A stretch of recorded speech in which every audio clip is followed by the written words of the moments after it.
पिछले एपिसोड में हमने देखा था कि शियाओचेन ने एक छोटा सा टेस्ट रखा था। जो भी टेस्ट पूरा करेगा शियाओचेन उसे अच्छी टेक्निक भी देगा और अपनी टीम में भी शामिल कर लेगा। टेस्ट में सभी डिसाइपल को पहाड़ के ऊपर सबसे पहले चढ़ना था, तो सारे के सारे डिसाइपल अपने ही दोस्तों अपने ही साथियों को धोखा देकर पहाड़ के ऊपर चढ़ने की कोशिश कर रहे थे। उन्हीं में दो दोस्त भी होते हैं, जिनमें से एक दोस्त ने अपने दूसरे दोस्त को धोखा देते हुए पहाड़ के ऊपर चढ़ लिया था, लेकिन शियाओचेन जिसे धोखा मिला था उसे ही अपनी टीम में शामिल कर लेता है। जिसके बाद शियाओचेन के पास एक बंदा आया था जो कि बड़ा ही अजीब सा लग रहा था। असल में वो सेट का ही एक डिसेबल था, लेकिन रेडियम क्रिस्टल माइंड के अंदर जाने की वजह से उसकी ऐसी हालत हो गई। तो शियाओचेन डिसाइड करता है कि वो खुद भी उस रेडियम क्रिस्टल माइंड के अंदर जाएगा ताकि देख सके कि आखिर वहां पर चल क्या रहा है। जिसके बाद यहाँ से ये एपिसोड शुरू होता है। तो इस एपिसोड की शुरुआत में शियाओचेन ने एक बर्ड को छोड़ दिया था ताकि वो रेडियम क्रिस्टल माइंड की लोकेशन पता कर सके। तो वो बर्ड वहां से रिटर्न शियाओचेन के पास आ जाती है, जिसने रेडियम क्रिस्टल माइंड की लोकेशन पता कर ली थी। तो शियाओचेन अपने मास्टर से कहता है कि चलो हमें लोकेशन मिल चुकी है, तो अब हमें यहाँ से निकलना चाहिए। मास्टर कहते हैं अरे वाह, आप तो बिल्कुल ही कमाल के हो, तो बताइए हमें कब निकलना है। जब निकलना रहेगा मैं उसके लिए रेडी हूँ एकदम। शियाओचेन कहता है वो लाल तारा जो है वो बहुत ही करीब आते जा रहा है, अगर वो हिट कर गया तो बहुत बड़ी मुसीबत आ जाएगी। उसी के साथ साथ वो बंदा भी है जो कि हेवन में अभी बैठा हुआ है, लेकिन मेरी जान लेने की एनी टाइम कोशिश करता रहता है। तो मुझे कैसे भी करके जल्द से जल्द अपना ब्रेक थ्रू करना है, ताकि जब ये सारी मुसीबत मेरे पास आए तब तक मेरे पास कुछ तो रहे जिसकी मदद से मैं अपने सभी दुश्मनों को खत्म करते हुए मुसीबत से बच पाऊंगा। क्या पता रेडियम क्रिस्टल माइंड के अंदर जाने के बाद मुझे कुछ ऐसी चीज मिल जाए जो मेरी कल्टीवेशन पावर को बढ़ाने में मदद करे। तो हमें जल्द से जल्द तो निकलना होगा ताकि मैं वहां जाकर ऐसी चीज ढूंढ सकूं जो मेरा ब्रेक थ्रू करने में मदद करेगी। उसके बाद मैं अपना वापस से हेवन में चला जाऊंगा, तब देखता हूँ कि किसके अंदर औकात होती है जो मुझे दोबारा हेवन में जाने से रोक सकता है। मैं वहां पहुंच गया तो सबके सबको खत्म कर दूंगा जिन्होंने भी मेरे साथ गद्दारी की है। दूसरी तरफ हम उसी बंदे को देखते हैं जो अभी भी हेवन में बैठा है। वो वहां पर पोर्टल की मदद से उसी लाल तारे को पावर दे रहा था। ऐसा लग रहा था कि इसी ने वो लाल तारे को भेजा है ताकि वो हर जगह को बर्बाद कर दे। वहां पर उस बंदे का एक डिसेबल भी आ जाता है जो अपने मास्टर को ग्रीट कर रहा था। वो बंदा अपने डिसेबल से कहता है कि तुम्हें पता है मैंने तुम्हारी फैमिली से कहा था ना कि रेडियम क्रिस्टल माइंड जो है ना उसे अच्छी तरह से खोद डालो, उसके अंदर से जितनी भी स्पिरिचुअल पावर निकलती है उन सभी को हम एब्जॉर्ब करने वाले हैं। उसके बाद हम आसानी के साथ शियाओचेन की जान ले पाएंगे। तो क्या ये काम पूरा हो गया? अगर नहीं हुआ तो फटाफट से करो, इससे पहले कि किसी और को उस रेडियम क्रिस्टल माइंड के बारे में खबर लग, किसी और को पता चला तो वहाँ की स्पिरिचुअल पावर को एब्सॉर्ब कर लेगा। दूसरी तरफ हम उसी धोखेबाज दोस्त को देखते हैं जो कि बहुत ज्यादा गुस्से में था। उसका नाम हुआन होता है। वो गुस्से में कह रहा होता है कि मैं ही सबसे बेस्ट था और मैंने ही पहाड़ को क्रॉस किया, लेकिन शियाओचेन तूने ये अच्छा नहीं किया, मुझे हरा कर देख लेना, बस मुझे मौका मिले मैं तुझे जिंदा नहीं छोड़ूंगा, तूने मेरे साथ गद्दारी की है। तभी उसे किसी लड़की की आवाज आती है जो उसे कह रही थी कि सच में मारोगे? अगर तुम शियाओचेन को मारना चाहते हो तो मैं तुम्हारी मदद कर सकती हूँ। हुआन एकदम हैरान रह चुका था कि अब यार ये कौन आ गया यहाँ पर जो मुझे ऑफर दे रहा है शियाओचेन को मारने के लिए। तब वहाँ पर उसी बंदे की बहन आती है जो कि शियाओचेन को मारना चाहती है। वो वहाँ पर आकर हुआन से कह रही थी कि अरे अपने सेक्ट का डिसेबल ही अपने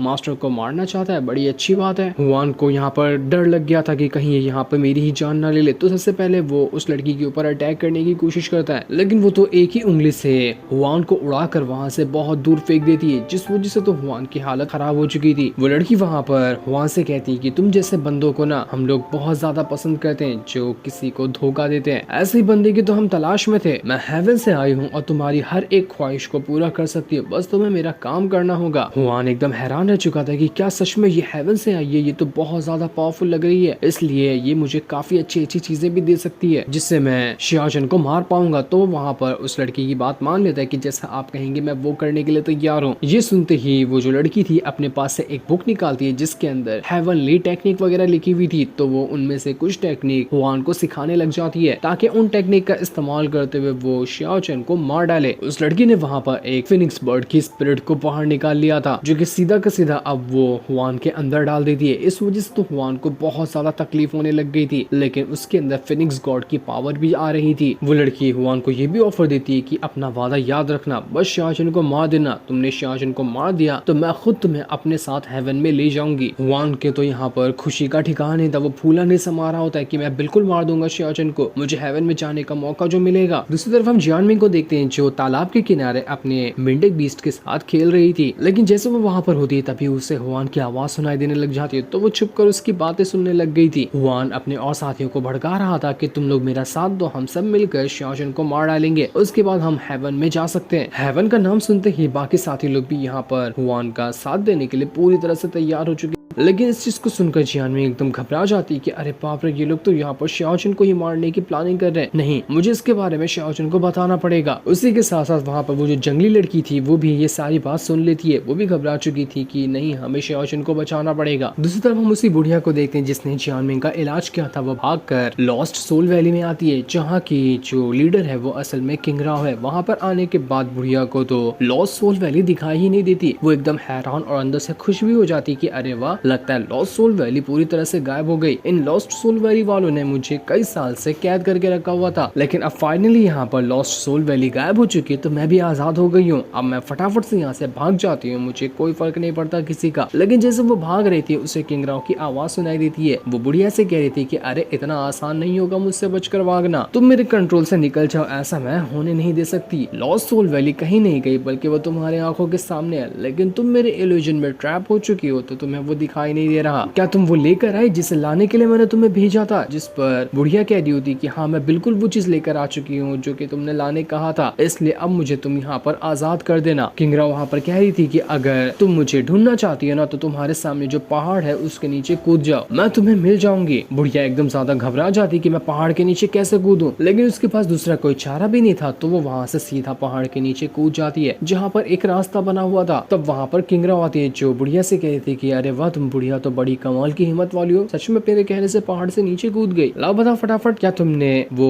डिवाइन ग्रास को हासिल किया? इसका मतलब बुढ़िया जो थी, जो शियाओचन से आधा डिवाइन ग्रास मांग कर गई थी, वो खुद का कल्टीवेशन पावर रिकवर करने के लिए नहीं बल्कि इसे किंगराव को देने के लिए मांग रही थी, जिसे देखकर वो खुद को आजाद कर पाएगी। दूसरी तरफ हुआन और हम उसके दोस्तों को देखते हैं जो सभी उस कमरे के बाहर आ चुके थे जहाँ पर शियाओचन रात को सोता है। वो सभी कह रहे थे कि इसी कमरे के अंदर शियाओचन होगा तो फटाफट से उसका खेल खत्म कर देते हैं, उसे मौका तक नहीं मिलेगा खुद को बचाने का। वो सभी जैसे ही कमरे की खिड़की के अंदर से झांक कर देखते हैं, उन्हें वहाँ पर शियाओचन की शैडो दिखाई दे रही थी जो कि अंदर कमरे में बैठकर किताब पढ़ रहा था। वो लोग समझ जाते हैं कि हाँ, हमारा शक बिल्कुल सही था, शियाओचन अब भी इस कमरे में मौजूद है जो कि अभी थोड़ी देर में सोने के लिए चला जाएगा। तो यही हमारे पास सबसे अच्छा मौका है और ऐसा मौका दोबारा हमें नहीं मिलने वाला शियाओचन की जान लेने का। तो उनमें से एक बंदा जो होता है वो खिड़की के अंदर से बेहोश कर देने वाला धुआं छोड़ देता है ताकि अंदर शियाओचन जो होगा वो धुएं के संपर्क में आते ही वहाँ पर बेहोश हो जाएगा। इसके बाद वो सभी के सभी डायरेक्ट अंदर घुस जाते हैं और बेड के ऊपर सीधा हमला करने लग गए थे ताकि अगर यहाँ पर शियाओचन सो रहा होगा तो वो सोते सोते ही मर जाएगा। ये लोग यहाँ पर ये काम कर ही रहे थे कि तभी वहाँ पर जियानमिंग आ जाती है जो उनसे कहती थी कि तुम लोग यहाँ पर शियाओचन को मारोगे, मैं ऐसा कभी होने नहीं दे सकती, मैं तुम लोगों को जिंदा नहीं छोड़ूंगी। वो उन सभी के ऊपर ही हमला करना शुरू कर देती है। ये देखकर वो सारे लोग एकदम ज्यादा गुस्सा हो चुके थे कि आखिर अब ये कौन आ गया यहाँ पर, ये है कौन जो हमें हमारे प्लान को पूरा करने से रोक रहा है, अब तो हम इसे नहीं छोड़ेंगे। इसके बाद हुआन ने अपनी पावर का इस्तेमाल करते हुए सीधा जियानमिंग के ऊपर अटैक कर दिया था। उसके अटैक के अंदर यहाँ पर फिनिक्स गॉड की पावर होती है तो वो अटैक बहुत ज्यादा स्ट्रॉन्ग लग रहा था जिस वजह से जियानमिंग की हालत खराब हो जाती है और जैसे ही जियानमिंग बहुत ही ऊंचाई से नीचे गिरने वाली थी, शियाओचन सही टाइम पर आकर उसे बचा लेता है क्योंकि वो कमरे के अंदर से बाहर निकल चुका था। ऐसे बेवकूफों के हाथों वो थोड़ी ना मरने वाला है। शियाओचन को बाहर देखकर हुआन और बाकियों का दिमाग फिर जाता है कि आखिर ये तो बाहर कैसे भाग गया, चल कोई बात नहीं, बाहर है तो हम बाहर जाकर इसको मार डालेंगे। लेकिन जैसे वो लोग बाहर जा रहे थे कमरे के अंदर ही एक पिंजरा गिरता है जिसके अंदर वो तीनों कैद हो चुके थे क्योंकि शियाओचन ने इनको ही फंसाने का यहाँ पर प्लान बनाया था जिसमें ये तीनों के तीनों फंस चुके हैं। शियाओचन वहाँ पर जियानमिंग से कहता है कि तुम्हें चोट तो नहीं लगी ना, मुझे अभी बहुत जरूरी काम करने के लिए जाना है। जिस पर जियानमिंग उससे कह देती है कि मुझे पता है वो काम क्या होगा, अब मैं ये भी जानती हूँ कि तुम ही स्काई लॉर्ड हो जो मुझसे अपनी आइडेंटिटी छुपाते हो, लेकिन अब तुम्हें कुछ भी छुपाने की जरूरत नहीं है। ये सुनकर शियाओचन एकदम खुश हो जाता है कि चलो बहुत अच्छी बात है, मेरी आइडेंटिटी जानने के बाद भी जियानमिंग मुझे पसंद करती है। लेकिन जियानमिंग को ये नहीं पता था कि ओरिजिनल वाला शियाओचन मर चुका है और ये तो दूसरा ही शियाओचन है। बस वो ये समझ रही थी कि उसका वाला ही शियाओचन स्काई लॉर्ड बन चुका है। जब रियल वाली सच्चाई पता चलेगी तब तो एकदम हैरान रह जाएगी। शियाओचन वहाँ पर जियानमिंग से कहता है कि तुम यहीं पर रुकना, मैं इन सभी को सबक सिखा कर आता हूँ। हुआन यहाँ पर इस चीज से भड़क चुका था तो वो अपनी फिनिक्स गॉड की पावर का इस्तेमाल करते हुए उस पिंजरे को ही तोड़ देता है ताकि बाहर निकलकर वो शियाओचन को मार डाले। शियाओचन की तरफ जैसे ही हुआन बढ़ रहा था, शियाचन को लगता है कि अरे ये तो बड़ा लूजर सा डिसाइपल है, मैं इसे बड़ी आसानी के साथ मार सकता हूँ, मेरे डीमन हैंड से तो ये एक बार में ही फंस जाएगा। लेकिन जैसे ही यहाँ पर हुआन ने अपने फिनिक्स गॉड की स्पिरिट को बाहर निकाला था, शियाचन घबरा जाता है कि नहीं यार ये नॉर्मल नहीं है, ये इस मामूली से डिसाइपल के पास फिनिक्स गॉड की स्पिरिट कैसे आई, नहीं मैं इसे अभी इतनी आसानी से नहीं कुछ कर पाऊंगा। इसलिए वो सबसे पहले भागकर शियाचन जियानमिंग को बचाता है ताकि उसे कोई चोट न लग जाए। शियाचन एकदम हैरान रह चुका था कि आखिर इस हुआन की मदद किसने की जिस वजह से इसके पास फिनिक्स गॉड की स्पिरिट आ गई। अब इससे लड़ना काफी ज्यादा मुश्किल हो सकता है क्योंकि ये फिनिक्स गॉड की स्पिरिट बहुत ज्यादा पावरफुल होती है। हुआन वहाँ पर शियाचन से कह रहा था कि तुमने मुझे अपना डिसाइपल नहीं बनाया जबकि मैंने ही वो टेस्ट जीता था, तुमने मुझे यहाँ पर जबरदस्ती सेक्स से बाहर निकाल दिया, तो इसकी सजा भुगतने के लिए तुम पूरी तरह से तैयार हो जाओ, मैं हर चीज का बदला एक एक करके चुन चुन कर तुमसे लूंगा। शियाचन वापस से उससे वही कहता है कि देख मैं तुझे पहले भी कहा था, मैं आज वापस से कह रहा हूँ कि गद्दारों से मुझे नफरत है, तूने अपने दोस्त को धोखा देकर टेस्ट जीता था, इसलिए मैं तुझे कभी भी अपना डिसाइपल नहीं बना सकता था, तो तुझे जो उखाड़ना है उखाड़ ले, मैं यहीं पे खड़ा हूँ। पूरा का पूरा सेट वहाँ पर आकर जमा हो चुका था ताकि देख सके कि यहाँ पर असल में चल क्या रहा है। वो लोग घबरा जाते हैं कि शियाचन के पास तो ये हुआन आ गया जो उसकी जान लेना चाहता है। मास्टर जो थे वो वहाँ पर हुआन से कह रहे थे कि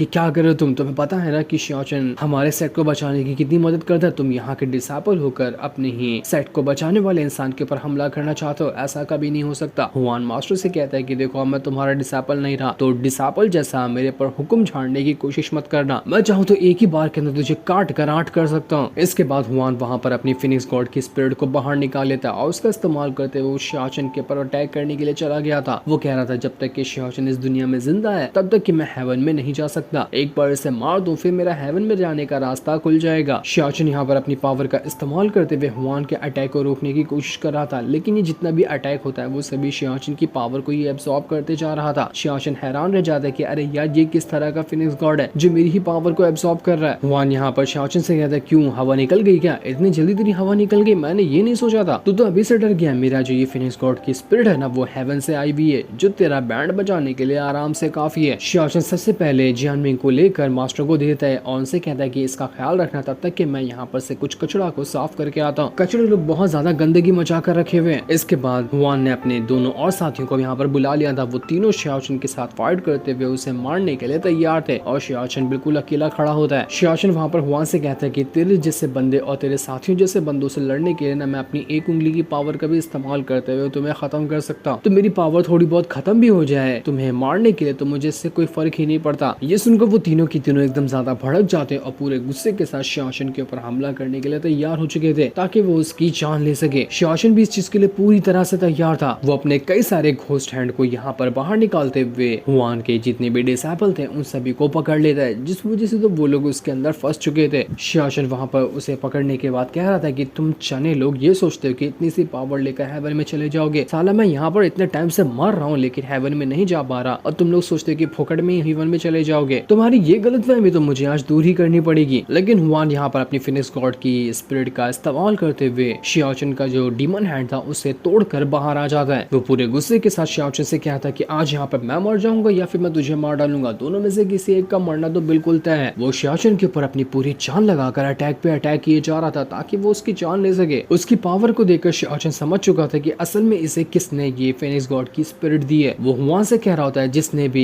तुझे ये पावर दी ना उसे जाकर कह देना कि मुझ जैसे बंदे से लड़ने के लिए ना ऐसी छोटी मोटी पावर की जरूरत नहीं है, उसे खुद सामने आना है तो वो सामने है, ऐसे कारों की तरह छुपकर कोई फायदा नहीं है। इसके बाद वो हुआन का गला दबाते हुए उसका वहीं पर खेल खत्म कर देता है। हुआन यहाँ पर मर चुका था। शियाचन एकदम ज्यादा भड़क चुका था तो वो पूरे गुस्से के साथ वहाँ पर जितने भी उसके सेट के डिसाइपल होते हैं उन सभी से कह रहा था कि देखो आज से मैं यहाँ पर कह रहा हूँ, आज के बाद किसी ने भी किसी को भी धोखा देने की कोशिश की या फिर गद्दारी करने की कोशिश की तो उसकी सजा ना इस हुआन से भी ज्यादा बदतर होगी। तो गद्दारी करने से पहले 100 बार पहले ही सोच लेना कि तुम्हारा अंजाम क्या हो सकता है। लेकिन इतना ज्यादा अपनी पावर को खोने की वजह से फिनिक्स गॉड की वजह से शियाचन की हालत यहाँ पर खराब होने लगती है। तो मास्टर जल्दी से आकर शियाचन को संभालते हैं। शियाचन वहाँ पर मास्टर से कहा था कि मास्टर मेरी पावर ना अभी सच में बहुत ज्यादा कमजोर है, अगर ये बात किसी और को भी पता चली ना तो वो लोग हमारे सेट के ऊपर हमला करके हमारी जान ले सकते हैं। तो मास्टर यहाँ पर ये ऑर्डर पास कर देते हैं कि आज के बाद कोई भी यहाँ का डिसाइपल किसी को कुछ नहीं बताएगा कि यहाँ पर शियाचन की पावर उतनी ज्यादा नहीं है। वो थोड़ा सा अटैक करने के बाद खुद को कमजोर फील करने लगता है। ये पता चला तो हमारे सेट में तबाही आ सकती है। जो सीन दिखाते ही ये एपिसोड यहीं पर एंड हो जाता है।